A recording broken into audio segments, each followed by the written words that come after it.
d'après les règles de calcul qu'on a vues entre la somme et la composée, on comprend qu'on peut considérer la composée comme étant un certain produit. Et donc ce qui arrive quand on fait un produit, c'est de réitérer un produit avec lui-même. Donc si on a un nombre A, on fait A fois A fois A et ça nous fait A au cube. Donc en fait c'est naturel de considérer les puissances une fois qu'on a identifié que la composée nous ferait un produit.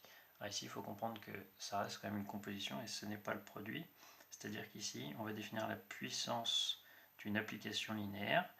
Et pour faire la puissance, il faut pouvoir faire f rond f. Alors pour que la composée entre f et f puisse se faire, il va falloir supposer que l'espace de départ soit l'espace d'arrivée, et on a donné un nom à ça, on appelle ça des endomorphismes. Donc si on a un endomorphisme de E, alors on peut le réappliquer plusieurs fois, vu qu'on tourne sur nous-mêmes, on est une transformation interne, donc on peut réappliquer la transformation, la réappliquer, etc. Et donc si on fait f rond, f rond, f rond, f rond, f, etc., on va avoir la définition des différentes puissances. Donc formellement, mathématiquement, ça se définit donc par récurrence. Donc les puissances se notent comme ça, c'est-à-dire que si on n'applique pas la transformation, ça fait f puissance 0, donc en fait on n'a rien transformé, donc c'est l'application identité qui au vecteur u associe le vecteur u, donc c'est la transformation neutre. Et si on a un entier, alors la puissance n plus 1, c'est la puissance n composée avec f, et donc on obtient comme ça une définition par récurrence qui donne bien l'intuition de ce qu'on veut. Et on a une formule notamment qui va s'appliquer, c'est la formule du binôme. Alors la formule du binôme ici prend un contexte un peu plus étonnant, mais c'est une formule assez naturelle, et en fait d'un point de vue notation c'est exactement la même chose, c'est-à-dire qu'il va falloir quand même supposer que qu'on ait deux endomorphismes qui commutent, c'est-à-dire que f rond g c'est g rond f. Alors on a que f plus g c'est bien une application linéaire, c'est même un endomorphisme, on peut essayer de le composer plein de fois avec lui-même, donc on a simplement puissance n, mais ici c'est pour composer et non produit. Et ici on obtient la même formule qu'habituellement dans la formule du binôme de Newton, c'est-à-dire la somme de 0 à n, k parmi n. F puissance k, autrement dit composé k fois g puissance n moins k. Et ici on peut noter une erreur, il faut montrer, ici il y a la composée fk rond g n moins k, parce que l'opération entre le g et le f c'est bien des composés systématiquement, donc ici on précise qu'il y a une composée. Donc on va démontrer la formule du binôme de Newton, donc c'est si on a f et g des endomorphismes, c'est-à-dire des applications qui vont de E dans E qui sont linéaires et qui commutent, c'est-à-dire que f rond g c'est g rond f, alors f plus g puissance n, c'est-à-dire si on fait f plus g rond f plus g rond f plus g, etc., ça vaut la somme de 0 à n des k parmi n. La puissance km, c'est-à-dire composée de f plein de fois, rond composée de g plusieurs fois. Alors pour faire ça, en fait ça ressemble énormément au résultat qu'on a vu sur les matrices avec a plus b puissance n, c'est la formule qui s'applique à condition que les matrices a et b commutent. Il va falloir déjà dire que dans le calcul, quelles que soient les puissances de f et g, on a encore le fait qu'elles commutent, même si c'est que, par hypothèse, f et g qui commutent. Alors on va déjà montrer ça, c'est que quelle que soit la puissance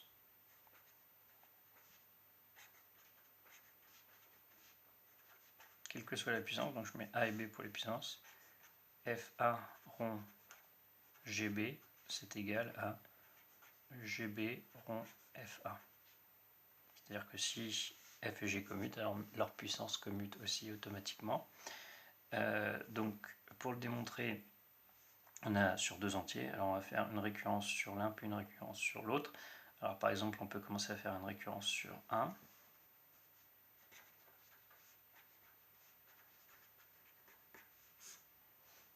Alors, l'initialisation, ça serait pour A égale 0. Alors, pour A égale 0, la relation, c'est f puissance 0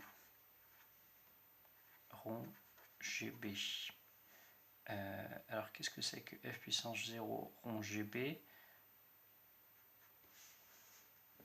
et ben ça vaut l'identité de E rond G puissance B, et l'identité, donc ça modifie pas, autrement dit c'est l'élément neutre de la composée, donc ça vaut GB.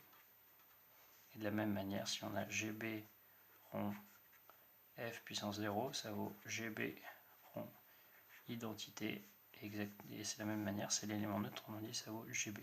Donc on a bien que elle est vraie pour tout B.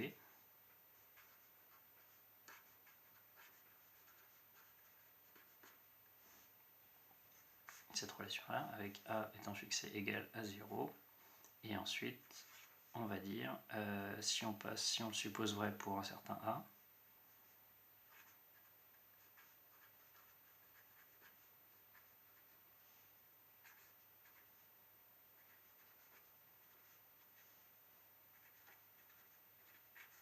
je veux passer donc à A plus 1.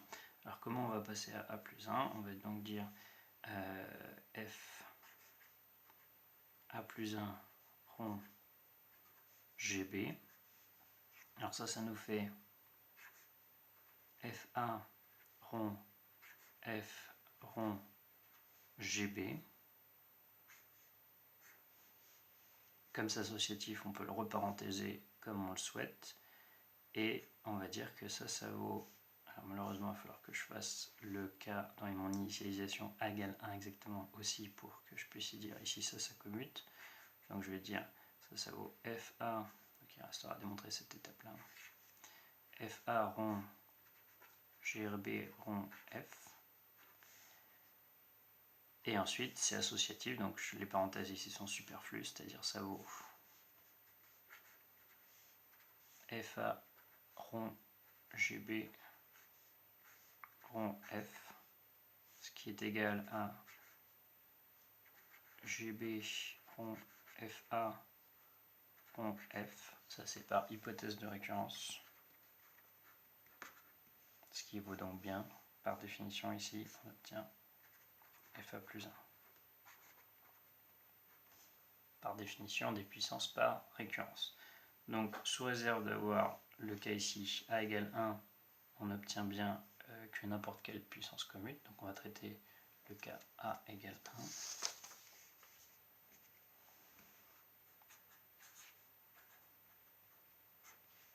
Alors pour faire le cas A égale 1, ben en fait il faut faire une récurrence sur B.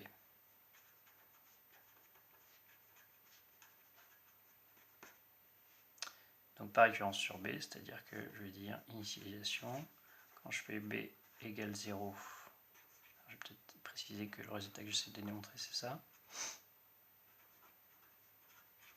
Donc pour A égale 1, c'est l'unité de la puissance de F, je vais réussir à démontrer que F rond GB égale GB rond F. Donc je fais par récurrence sur l'indice P. Donc lorsque B égale 0, alors on obtient simplement de toute façon que ça fait F rond G puissance 0 égale à F rond l'identité, ce qui vaut F, mais ce qui bien sûr c'est l'identité rond F, ce qui vaut G puissance 0 rond F. Donc l'initialisation est acquise. Et ensuite l'hérédité, c'est donc on considère un B qui convient, c'est-à-dire tel que F rond GB commute déjà avec F, et on va calculer F rond GB plus 1. Alors bien sûr par définition ça vaut GB rond G, donc on va utiliser l'associativité directement, c'est-à-dire en parenthèse comme on le désire.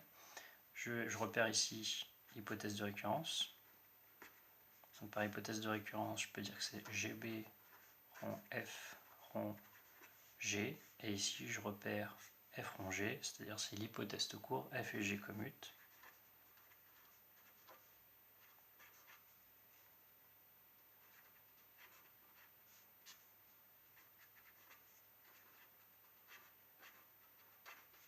Voilà, car F et G commutent, autrement dit on a bien réussi à démontrer que ça nous fait ici GB plus 1 rond F. Donc on a bien réussi à démontrer par récurrence sur B que quel que soit B, on a F rond GB égale GB rond F.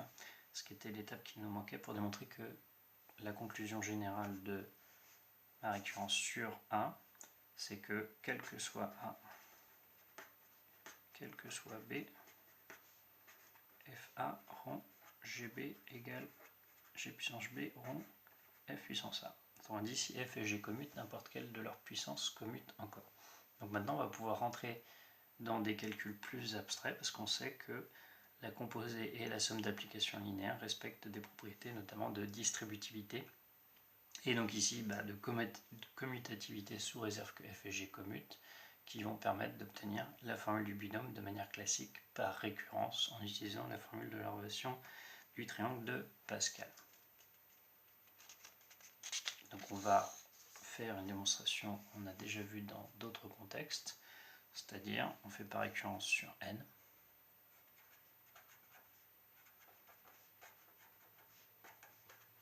Un entier. Donc pour n égale 0, la relation va être triviale, ça fait f plus g puissance 0, ça vaut l'identité de E, et l'autre formule, ça fait la somme de 0 à 0 de k parmi 0, f puissance k, g puissance 0 moins k rond. Ce qui nous fait ici, il n'y a qu'un seul terme, 0 parmi 0, ça vaut 1, f puissance 0 rond g puissance 0, ce qui fait identité rond identité, ce qui fait bien l'identité. Donc en n égale 0, on a bien la relation, et ensuite on considère un n tel que la propriété est acquise.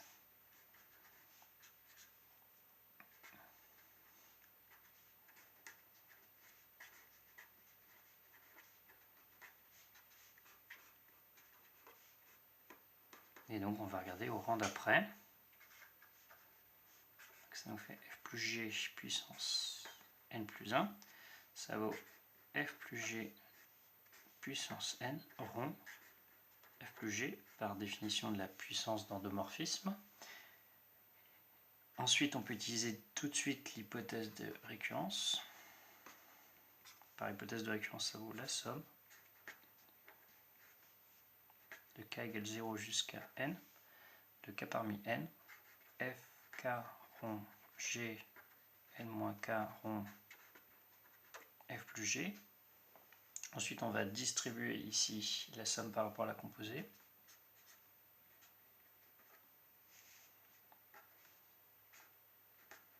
Et on va casser notre somme en deux. Et je peux dire tout de suite, on a dit que toutes les puissances commutaient, c'est-à-dire le f va commuter avec gn moins k. Donc en fait, comme tout le monde commute, ici je vais avoir fk plus 1.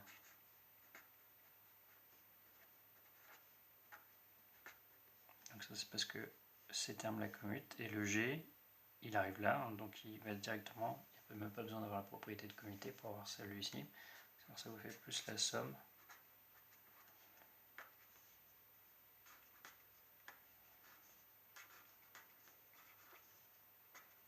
plus 1 moins k. Voilà, donc ensuite on va changer l'indice dans la première somme pour ici avoir les mêmes indices fk, g, n plus 1 moins k.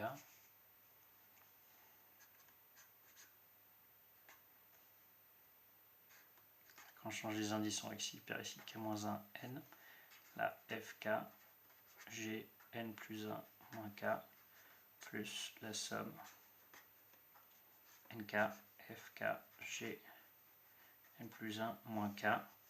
Alors ici, normalement, l'indice serait de 1 à n plus 1. Ici, c'est de 0 à n. Alors ici, ce qu'on peut, par exemple, dire, c'est que ici, il nous manquerait k égale 0. Mais pour k égale 0, en fait, on retombe sur le coefficient binomial moins 1 parmi n, qui vaut de toute façon 0. Donc en fait, on peut élargir inversement cette somme-là à k égale 0 pour dire qu'en fait, on aura un coefficient binomial qui est nul, donc c'est pas grave. Et ici, de la même manière, il nous manquerait k égale n plus 1 pour que les sommes se portent sur les mêmes indices. Et donc si on fait ça, on obtiendrait n plus 1 parmi n, c'est-à-dire combien il y a de possibilités de choisir n plus 1 objet parmi n objets, c'est pareil, c'est un coefficient binomial qui est nul. Donc en fait, on peut le rajouter dans ces sommes-là, on peut rajouter le terme en k égale 0, qui de toute façon est trivial, qui vaut 0. Et on peut rajouter ici, dans cette somme-là, le k égale n plus 1 qui de toute façon ferait plus 0, donc ça ne va pas changer la valeur de la somme. Donc en fait on peut déjà considérer que ces deux sommes-là partent sur les mêmes indices, c'est-à-dire de 0 à n plus 1, et donc on va pouvoir rassembler ces deux sommes-là et factoriser le terme en commun.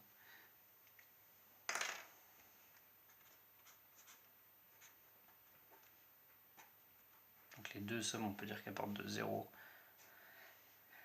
à n plus 1, k-1 n, donc le terme étant trivial ici en 0, celui qu'on a rajouté, et k parmi n, le terme ici étant trivial en n plus 1, celui qu'on a rajouté, et le terme qui est commun, c'est l'application linéaire, c'est-à-dire f composé avec elle-même k fois, rond, g composé avec elle-même n plus 1 moins k fois. Donc on obtient ça, une combinaison linéaire d'applications linéaires, et ici on retrouve le coefficient qui est la formule du triangle de Pascal, c'est-à-dire ça nous fait bien k parmi n plus 1, fk rond, n plus 1, k, ça nous donne bien la formule au rang suivant. Conclusion, on a acquis le théorème 1.3 pour tout n.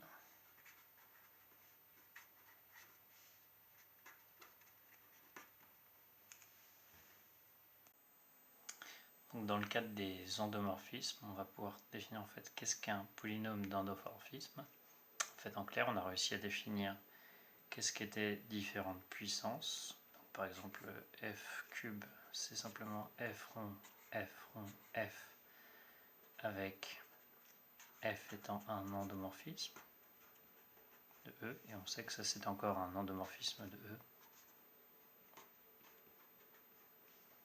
Et on a défini qu'est-ce qu'était une combinaison linéaire. Donc, par exemple, f cube plus 2f, c'est une combinaison linéaire de f cube et de f, et donc ça c'est encore un endomorphisme.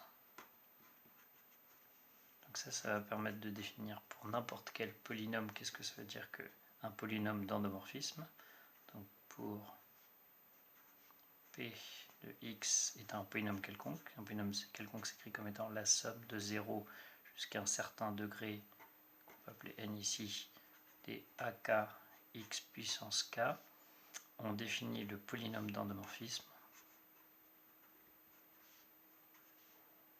comme étant simplement, on applique les symboles. Mais ici, le f puissance k est à comprendre comme étant la composée itérée.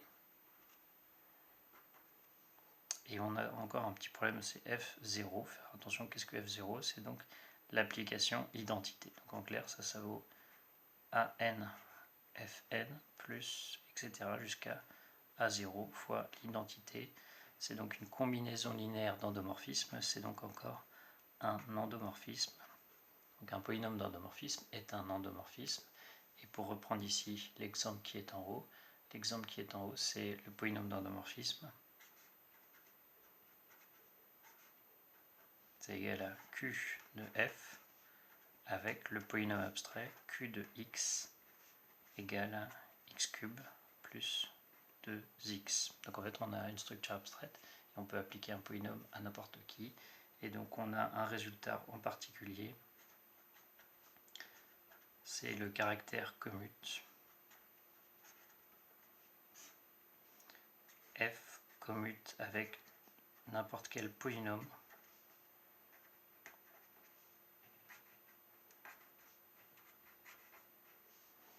en f, et ça permet d'avoir un certain nombre d'exemples où on va pouvoir utiliser la formule du binôme de Newton. C'est-à-dire que f rond p de f, et d'ailleurs ça vaut aussi f rond p de f, c'est égal à p de f rond f. Si on compose dans un sens, ça vaut la même chose dans l'autre sens.